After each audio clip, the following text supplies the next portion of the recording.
Hi everyone, it's Helen from Wychcrafts. Welcome back to part 2 of creating a junk journal from scratch.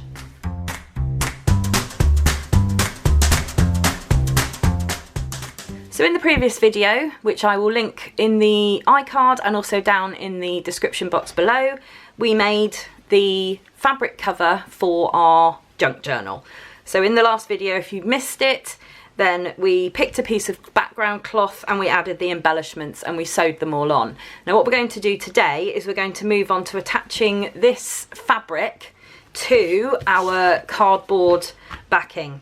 So perhaps you might think, well, maybe we should have offered it up against the card first to make sure that everything's in the right place. But honestly, it doesn't matter, because even if you've done this part and then when you come to put this on here, it doesn't really fit, you can either get a different piece of card or make a new one of these and save this for your next junk journal. It really doesn't matter. We're using junk, we're using stuff that would have ordinarily probably been thrown away, and we're saving it. So we are rescuing it and we are turning it into something beautiful. So it really doesn't matter.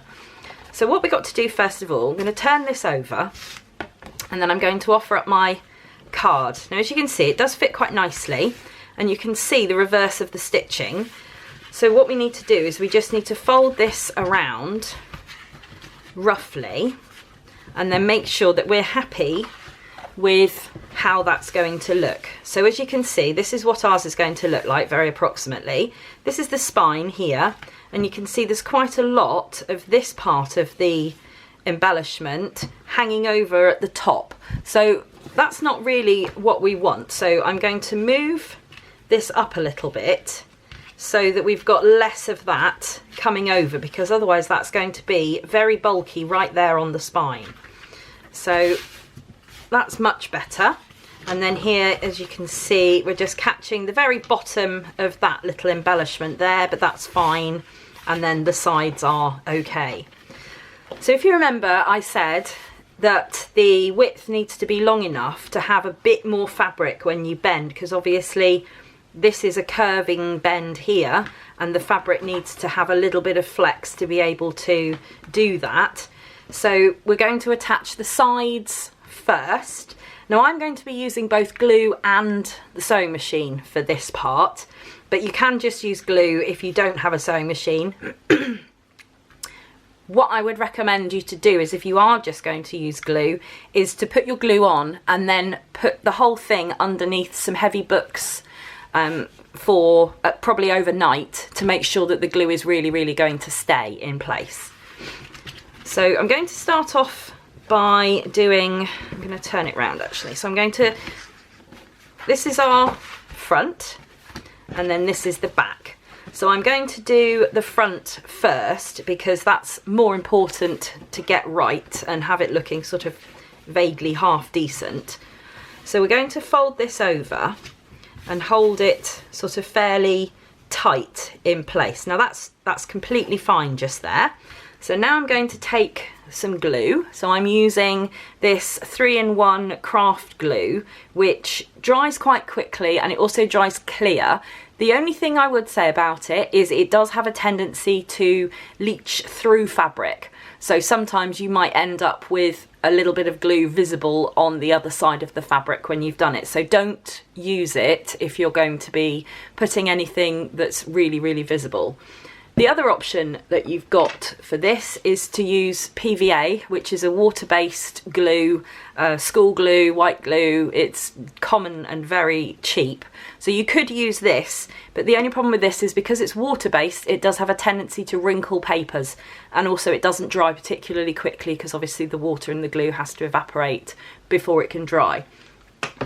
So that's why I'm going to be using this glue instead. So all I'm going to do is just put a little bit onto the edge that we're going to be gluing in place, and then I'm going to fold this over, and then you can see there the glue coming through the fabric. Now it's absorbing into the fabric, so that means obviously it's not going to stick as well. If I let go of this, it comes unstuck. So probably the best thing to do here would be to, now it's absorbed that glue, I'm going to put a little bit more on so that now it can actually stick in place rather than just absorbing into the fabric.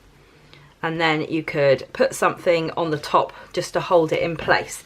And then what I like to do is use some little clips or pegs to hold that in place while it dries and while I do the rest of the cover. Okay, so for doing something like this, these are my absolute favourite little things. These are sewing clips, and you use them to hold things in place, pattern to fabric or fabric to fabric, while you are sewing instead of using pins.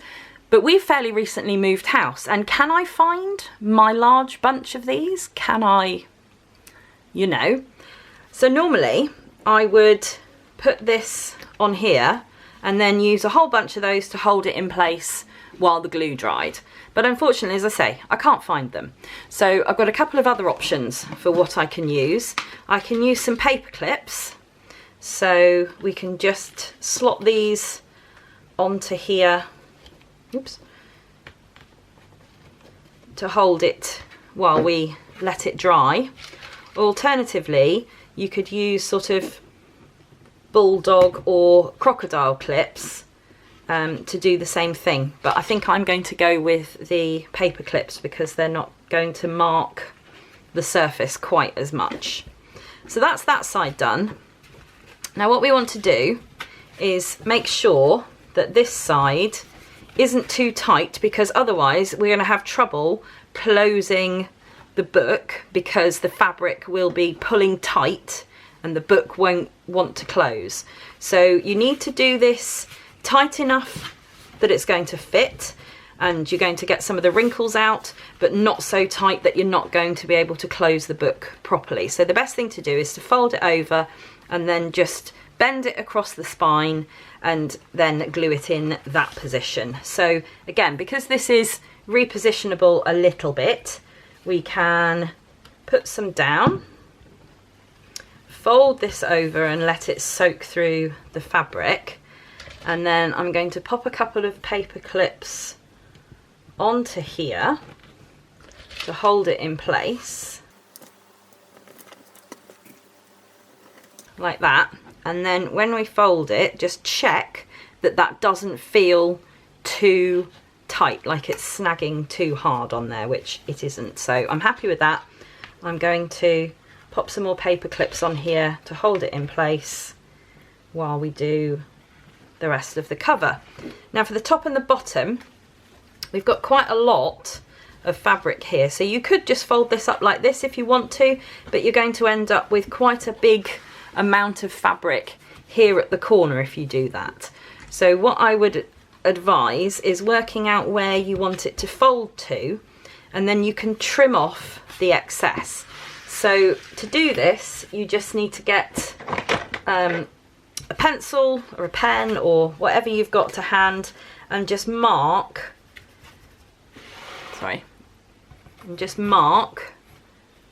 where that fabric needs to go to.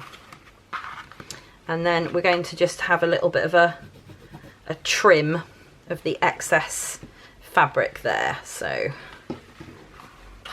we don't have too much bulk when we come to try and fold it over. It doesn't matter if you don't cut it straight, because this will be hidden by whatever we choose to use to cover the inside of the book. Okay, so that's looking a bit less wieldy than it was before, and I'm going to now just cut the corners here, not all the way up to the fold. I'm going to just stop a few millimeters away from the edge there, just so we end up with a nice smooth edge and you can't see the cardboard poking out. So just cut those off. Same on the other side. I mean, you don't have to do this. You could just fold it if you wanted to, but you will end up with quite bulky corners. So check that that's going to be correct. Yep, that looks good to me. And then we're going to pop down some glue, like that. I'm going to start in the middle and fold this up like this. I haven't done the corners yet. So fold it up reasonably tight. Where you've got quite a thick bit of fabric, you're going to have a little bit of trouble getting that across. Then we're going to use our paper clips. I would say use plastic coated ones for this if you can, rather than the plain metal ones, because the plain metal ones are more likely to stick to your glue, and if you're using a PVA or a water-based glue, there's a possibility that the metal that they're made of could rust, and then you're going to end up with rust marks on your cover. But having said that, that could look quite fun, so it doesn't 100% matter if that's all you've got. So use plenty of paper clips just to make sure that that holds really nicely. And then I'm going to take this one away from here and splodge down some glue in that corner, and then refold that, and then put one on there like that, and that should hold that in place. Do the same the other side. And don't forget, we are going to be sewing all the way around this as well, so it's not the glue, we're not relying solely on the glue to hold this in place. But as I said before, if you're not using a sewing machine, then you will need to make sure that it is very well glued down. Okay, so we're going to repeat the same on the top as we did on the bottom. So folding it over and then having a look to see how much extra material we've got. We haven't got a lot this side, so I think actually I'm not going to bother trimming that off. I'm just going to glue the whole lot down. But I am going to just trim the corners again like I did before, because that reduces the amount of bulk that you've got in the corner of your journal. Just makes it look a little bit tidier, but as I say, it doesn't really matter. It's a junk journal. We're not going for perfect binding here.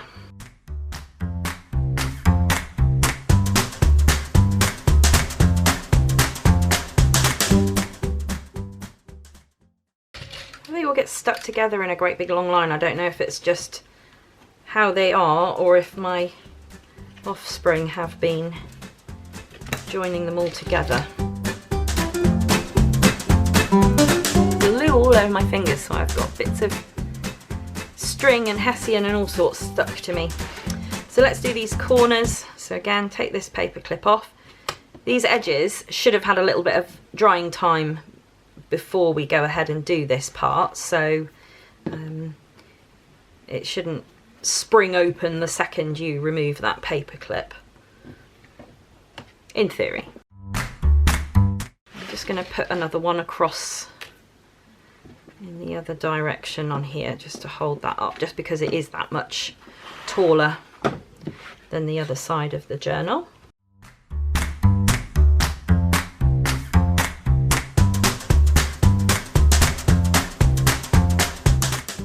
Now before it completely dries, just fold this a few times just to encourage the fabric of the cover to begin to bend in the places that you want it to, because that will create a crease in the glue.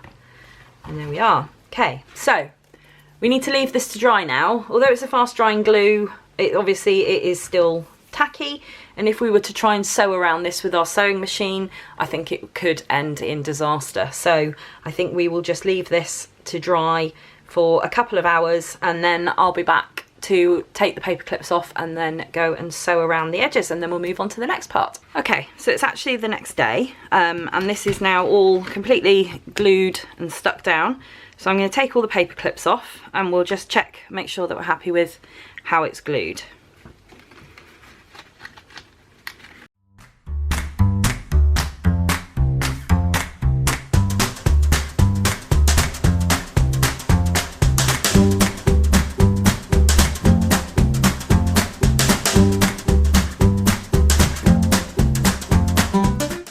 So we're all glued, quite happy with how it's glued down. The bendiness is still there, so this is good. So the next job we need to do, well, two things actually, is to decide what we want to cover the inside of the book with, and also whether or not I want to sew around. I think I do want to sew around the edges of the cover, just to hold it in place more securely. So I'm going to go and do that, and then I'll be back. Sewing all done. I've used mainly zigzag stitch, but I also used a bit of running stitch here, and then at the top here I didn't actually want to sew right across this, partly because I didn't like the idea of how it would look, but also because that's actually a really thick piece of material there with all of those layers. I didn't want to risk completely ruining my sewing machine, so I decided not to do that. The other thing I've done is I've just snipped off all the little threads. There's still a couple left attached, but they were getting in the way and they were annoying me, so I snipped them off. So a couple of things left to do now. As I said, we need to decide what we're going to cover the inside of the book with to hide this mess that we've got going on here. A couple of options: you could use another piece of fabric, or you could use some scrapbook paper, patterned paper, coloured paper. You could stick some, maybe a magazine image, something like that, or you can use an offcut of wallpaper, whatever you've got really that's going to be the right size. You can do one whole big piece right the way across, or you can do one here and one here. You don't need to worry too much about the spine, because the way that we're going to be attaching the signatures, which is the pages of the junk journal, is by using something called a hidden spine. So, but we'll come on to that later, so don't worry about that at the moment. So that's what we need to do next, is to cover the inside of the book. And I think I'm probably going to go with wallpaper again, like I did for the previous one, because it's quite hard wearing. Nice big sheets I've got in my sample book, and quite a big variety of different colours. So I'll go and have a look through that and see if I can pull out a few that might match with the theme. The other thing that I've realised while I was doing this is these pieces of paper are lovely, but they're actually a little bit vulnerable. I'm a bit worried that these are going to get, this one's already ripped slightly. So what I think I'm going to do is I'm going to put something onto them to try and protect them. So I've got a few options. I could use a watered down solution of PVA glue, which is sort of what you would use if you were doing papier-mâché. Or I've got this Mod Podge, which I don't really understand what the difference is between this and PVA, but everyone raves about Mod Podge all the time, so I have got some, so I thought I would give it a go. And the other option that I could do is to spray it with some kind of sealer, but I don't particularly want this to be shiny, and also I want to avoid putting anything onto the fabric cluster that there is here at the front.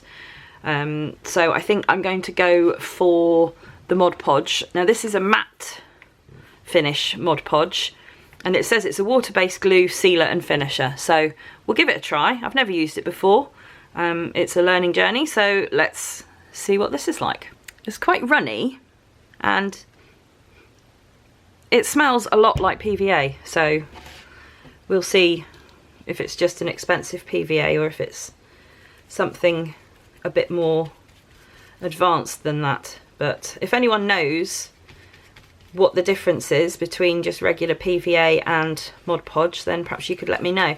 I think I've seen Mod Podge being spoken about in terms of decoupaging, which is where you decorate the surface of an object or a piece of furniture or what have you with pictures or paper or what have you, patterned paper.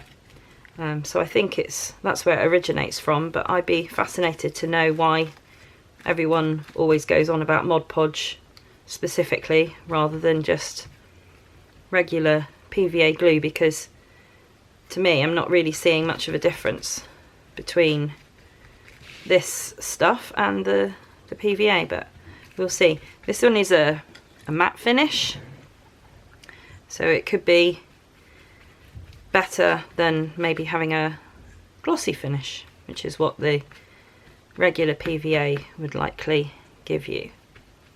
So we'll just finish off doing this, and then we can go back to our wallpaper selection, for the inside covers.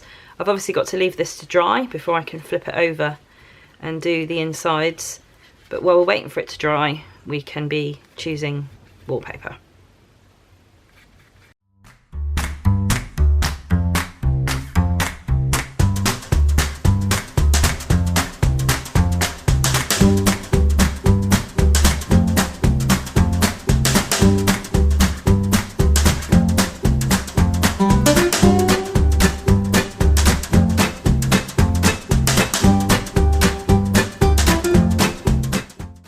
Right, that's all Mod Podged. I've got to put this to one side to leave it to dry.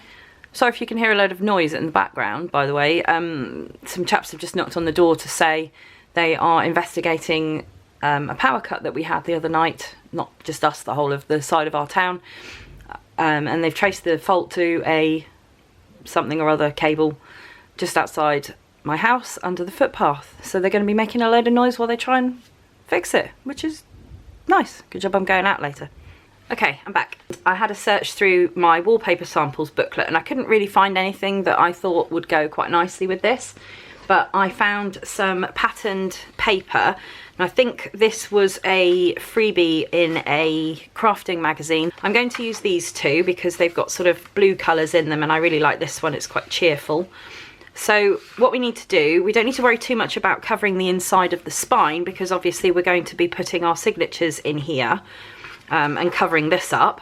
So you need to measure how big you want this. Now it's up to you whether you go right to the edge like this or if you want to leave a gap around, and I'm actually going to do it so that the paper sits just slightly inside of the cover so that you can see the stitching, and then I'm just going to eyeball it and work out where I need to cut this paper because it's a bit bigger than it needs to be.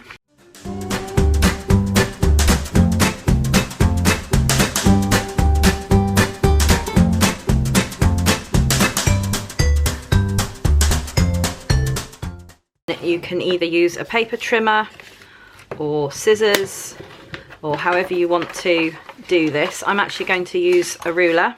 Just going to put the ruler in the crease that I made and then very carefully tear this down. Obviously this is going to give a slightly wavy edge, but that doesn't really matter, it doesn't bother me, but if it bothers you then use scissors or a paper cutter.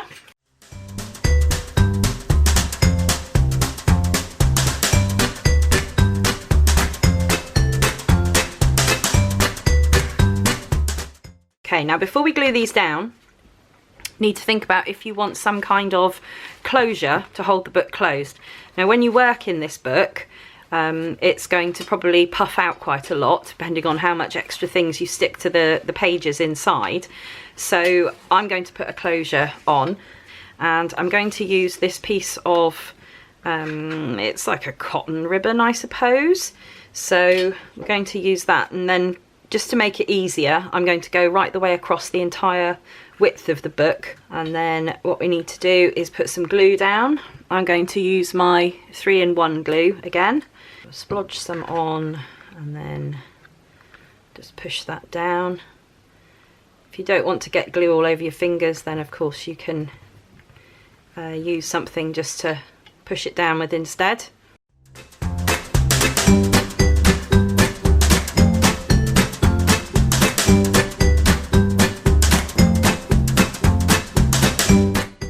Now we don't need to wait too long for that to dry because we're now going to put the papers down over the top. So you can use any glue that you like to stick your lining papers down. I'm going to use the same 3-in-1 glue, but you could obviously use PVA or Mod Podge or whatever else you happen to have, but just be aware that because this is paper, it may buckle the paper, so just be aware of that.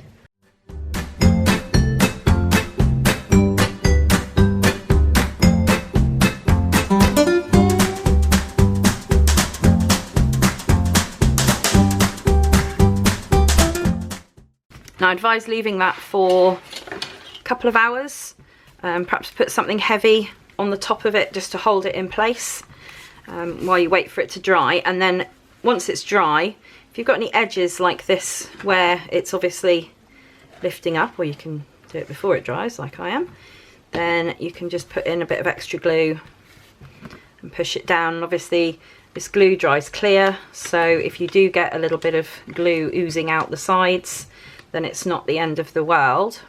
So while we're waiting for that to dry, the next thing we need to do is to sort out the signatures, which are the pages which are going to go inside the book. So if you'd like to find out how to do the signatures for your book, then please come back and join me for the next video, which will be coming up very soon. So you might want to hit the bell icon next to the subscribe button to make sure that you get a notification when I publish the next video, so that you don't accidentally miss an episode. So thank you all very much for watching, and I'll see you in the next one. Bye. Oh, this is